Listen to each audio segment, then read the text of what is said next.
থেকে সিদ্ধান্ত নেবেন জননেত্রী শেখ হাসিনা। উনি কী করবেন না করবেন উনার নির্দেশ মোতাবেকই আমরা কাজ করব। কারণ কি এই রায় যারা দিয়েছে ওরা অবৈধ, সরকার অবৈধ, আইনজীবী অবৈধ।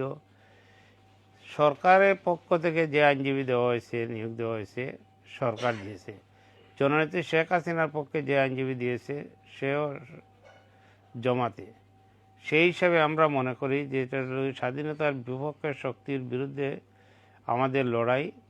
এই ষড়যন্ত্রকারীদের, দেশি বিদেশি ষড়যন্ত্রকারীদের বিরুদ্ধেই আমাদেরকে লড়াই করে বাঁচতে হবে। আমরা সবাই ঐক্যবদ্ধভাবে কাজ করব এবং ইনশাআল্লাহ জননেত্রী শেখ হাসিনা দেশে যা ফিরবেন এবং সসম্মানে, সশরীরে, স্বপদে বহাল থেকে তিনি দেশে ফিরবেন। বাংলার মানুষ সেটা চায়।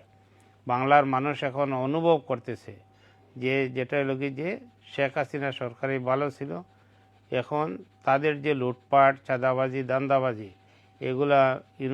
এগুলা মানুষ বুঝে ফেলেছে। ইউনূস অবৈধভাবে অনেক টাকা মওকুফ করেছে। তার বিরুদ্ধে যে রায় ছিল সেই রায় বাতিল করে দিয়েছে। তাই আমরা মনে করি ইউনূস অবৈধ ষড়যন্ত্রকারী, তাই তার অপসারণ চাই। বাংলার মানুষের জন্য, বাংলাদেশকে রক্ষা করার জন্য জননেত্রী শেখ হাসিনার প্রয়োজন।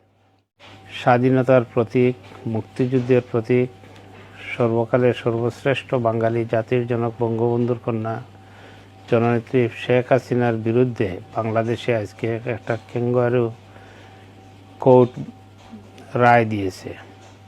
সেই রায় বাংলাদেশের মানুষ প্রত্যাখ্যান করেছে এবং বিশ্বে বাঙালি যে যেখানে আছে তারাই প্রত্যাখ্যান করেছে। মুক্তিযুদ্ধের সপক্ষে শক্তি যারা আছে, মুক্তিযুদ্ধের বিপক্ষে শক্তি যারা, তারা সব সময় ষড়যন্ত্র করে আসছে। ষড়যন্ত্র করে জাতির জনক বঙ্গবন্ধুকে হত্যা করেছে।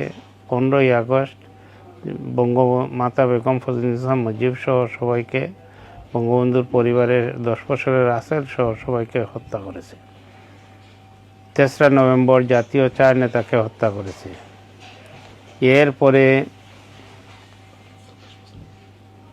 এরপরে তারা হত্যা করেছে 21শে আগস্ট আইবির রহমান সহ সবাইকে অনেক নেতাকর্মীকে বঙ্গবন্ধু এভিনিউতে হত্যা করেছে।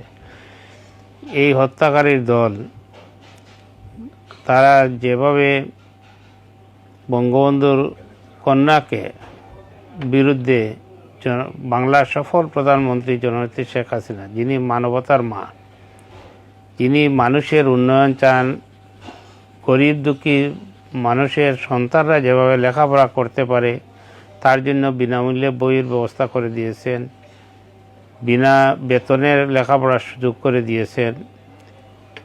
এরপরে যারা গরিব মা বাবা যারা আছে তারা যাতে খাদ্যের অভাবে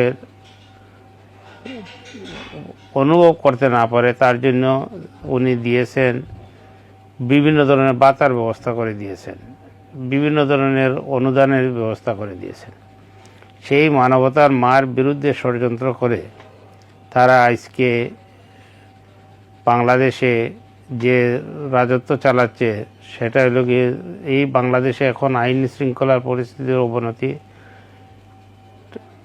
বঞ্চিত মানুষের আজকে মুখে ভাত জুটছে না, সকল ধরনের সমস্যার সমাধান চাই।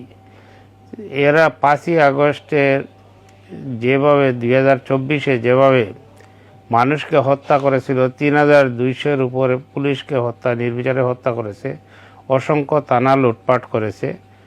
এরপরে আওয়ামী লীগের নেতাকর্মীকে জেলের ভিতরে মেরেছে, বাইরেও মেরেছে। সেই হিসাবে আমরা মনে করি যেটা এই ইউনূস সরকার অবৈধ সরকারের পতন না হওয়া পর্যন্ত বাংলাদেশের মানুষ শান্তি পাবে না। তাই আমরা সবাই মিলে দেশে বিদেশে সবাইকে আহ্বান জানাচ্ছি এই অবৈধ ইউনূস সরকারের বিরুদ্ধে, ফ্যাসিস্ট ইউনূসের বিরুদ্ধে সবাই ঐক্যবদ্ধভাবে রুখে দাঁড়ানোর আহ্বান জানিয়ে আমি আমার বক্তব্য শেষ করছি। খোদা হাফেজ। জয় বাংলা, জয় বঙ্গবন্ধু, বাংলাদেশ ছিল।